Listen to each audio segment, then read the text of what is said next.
The golden plains of Serengeti knew Leo not as the mighty lion his size suggested, but as a creature haunted by his own shadow, or more precisely, by the deep impressions his massive paws left in the soft earth while other lions roared greetings at dawn. Leo would stare, heart pounding, at the trail of craters marking his path from the den. They seemed like gaping mouths waiting to swallow him, evidence of a terrifying weight he felt he couldn't control.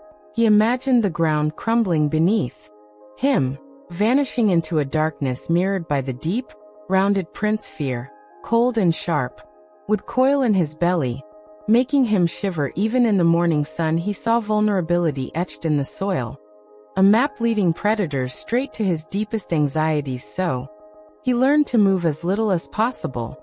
A prisoner in his own magnificent body, life became a cautious shuffle. Leo avoided the open savanna, sticking to rocky outcrops where his paws left no trace, or lingering near watering holes on hard-packed mud. He watched his pride from a distance. The powerful males surveying their territory, the lionesses hunting with coordinated grace, the cubs tumbling fearlessly over logs and gullies. A profound loneliness settled over him.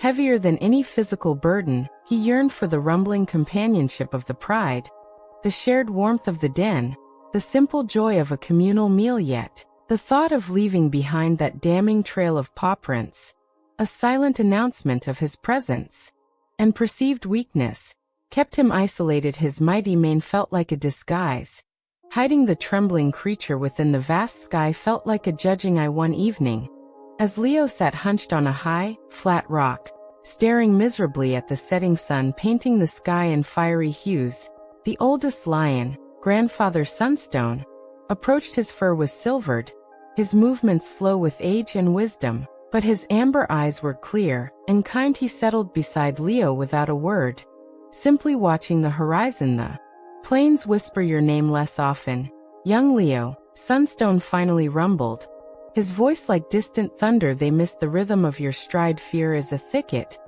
Leo. It grows denser the longer you hide within it. Your paws are not your enemy. They are the map of your journey, the signature of your strength upon the earth. Leo flinched, looking down at his huge, silent paws. Strength? He thought bitterly. They feel like anchors. Days later, a sudden, sharp cry shattered the afternoon stillness. A young cub had slipped down a steep, dusty bank near a drying riverbed, its tiny legs scrabbling helplessly against the crumbling earth. Panic flared in the pride. The bank was too unstable for the heavier lionesses.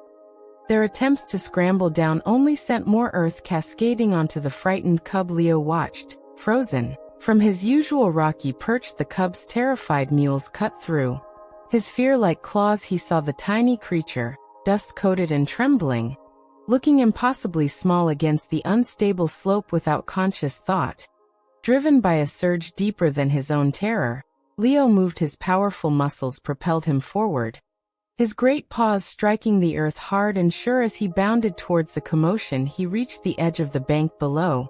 The cub whimpered, taking a deep breath. Leo lowered himself carefully over the edge. His huge paws sank deep into the loose soil as he descended, each step deliberate, each movement sending puffs of dust into the air. He focused solely on the cub, on the small, frightened eyes fixed on him. Reaching the ledge where the cub was trapped, Leo gently nudged it with his massive head, urging it onto his broad back. Then, with immense care, planting his paws firmly with each step, feeling the earth hold despite his fears, he climbed back up. He left behind a deep, unmistakable trail of pawprints leading straight down and back, up the treacherous bank, depositing the trembling cub safely into its mother's waiting jaws.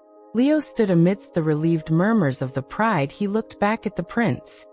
Not symbols of fear, but of a path taken, a purpose fulfilled. They looked solid, necessary. A slow warmth began to spread through Leo, unfamiliar and wonderful. It started in his chest, where the icy knot of fear had resided, and radiated outwards. He tentatively took another step forward on the open plain, leaving another deep impression. This time, he looked at it, really looked. It wasn't a pit. It was a mark. It showed where he had stood, where he had chosen to be. He took another step, then another, walking deliberately towards the heart of the pride gathered around the rescued cub. The lionesses touched their noses to his shoulder in silent gratitude. The cub nuzzled his massive four-legged grandfather. Sunstone gave a slow, approving blink. The earth beneath his paws felt supportive. Not treacherous. He wasn't vanishing. He was belonging. Weeks flowed into months. Leo still noticed his pawprints, but the old, paralyzing dread was gone. He walked freely across the grasslands, his deep tracks now intermingling with those of his pride. A testament to their shared presence, he joined hunts, his strength an asset. He played gently with the cubs, letting them clamber over his back. He slept soundly in the communal den, the rhythmic breathing of his family a comforting lullaby. He learned the earth was resilient, capable of bearing his weight without complaint. One evening, as fireflies began their dance under the vast, star-strewn sky, Leo stood on a gentle rise, looking back at the day's journey marked clearly behind him, a long, meandering line of deep impressions stretching towards the horizon. A deep, contented rumble vibrated in his chest, softer than a roar but richer, fuller. They weren't footprints of fear anymore, they were simply his story, written boldly on the land, one steady, courageous step at a time. He was Leo, no longer afraid of his own ground.